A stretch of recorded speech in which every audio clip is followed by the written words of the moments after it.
Aujourd'hui, on plonge dans une question qui est juste essentielle. Comment est-ce qu'on forme les enseignants pour qu'ils soient prêts, là, maintenant, pour cette nouvelle ère technologique? C'est un énorme défi, c'est clair. Et pour tenter d'y voir plus clair, on va décortiquer ensemble une approche vraiment concrète.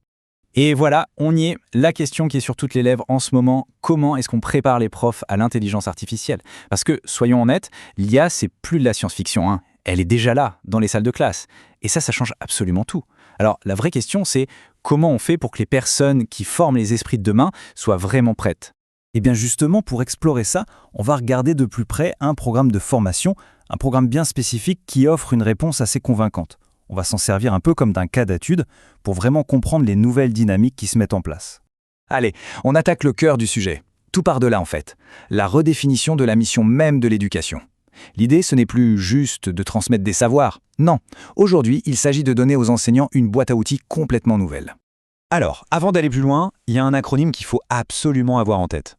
TIS. Ça veut dire Technologie de l'information et de la communication dans l'éducation. C'est vraiment la base de tout ce dont on va parler.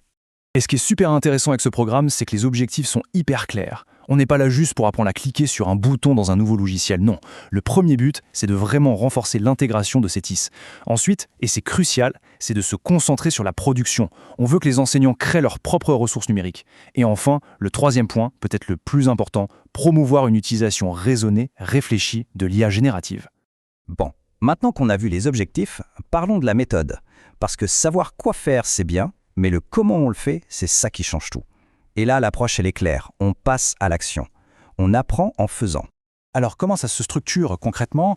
Eh bien, ça repose sur 3 grands piliers. Le premier, c'est le portfolio pédagogique numérique, on y reviendra, mais c'est un peu la vitrine de tout le travail. Le deuxième pilier, c'est cette méthode, la main à la pâte, l'idée d'apprendre par la pratique. Et le troisième, c'est un cycle progressif où on alterne constamment entre production et analyse. Et ça, c'est vraiment le point clé. Il faut bien comprendre que ce n'est pas un apprentissage linéaire, vous savez, du type étape A, puis B, puis C, et c'est fini.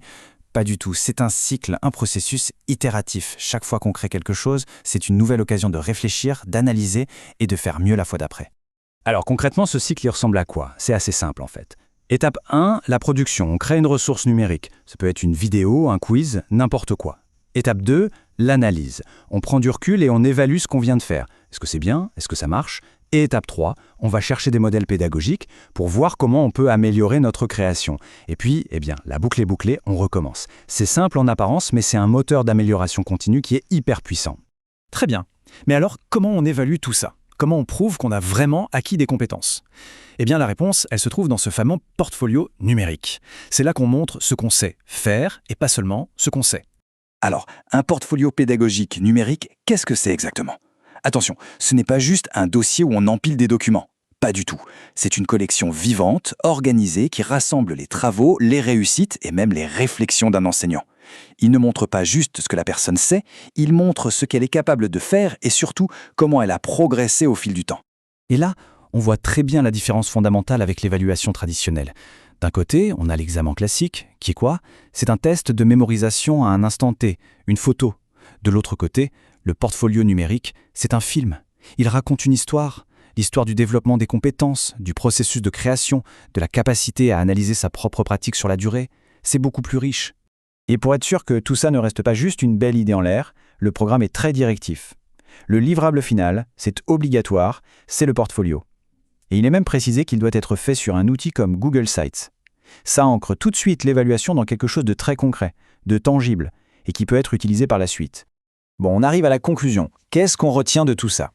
Finalement, ce qu'il faut comprendre, c'est que ce modèle, ce n'est pas juste une nouvelle méthode de formation parmi d'autres. Non, c'est le signe d'une transformation bien plus profonde de ce que ça veut dire former un enseignant au XXIe siècle. En fait, ce modèle représente plusieurs changements de paradigme vraiment importants.